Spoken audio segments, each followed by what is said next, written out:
just enough time to start to get nervous. That's good. If you look at your life and what do you see? Do you see yourself sitting in the staircase? If not, board a helicopter. Go up into the sky. Watch yourself from above. Realize that you're just one in a 7 billion people. And you've already wasted 30% of your lives.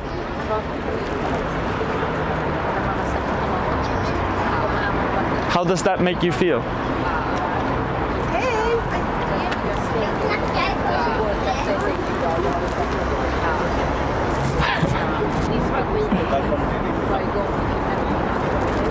So how much does it really matter what you do with your life? In 50 years, no one will know who you are. You'll just be the old man, retired. Most of your friends will probably be dead. Nothing's gonna be fun anyway. So what are you waiting for?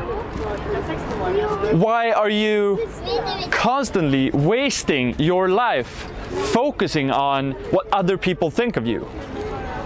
Focusing on what's the worst case scenario, what's gonna happen. You worry about not having any money, not having any food. What the fuck does it matter? You're gonna be dead in 60 years anyway, right? So what are you focusing on? Think about that. Thank you.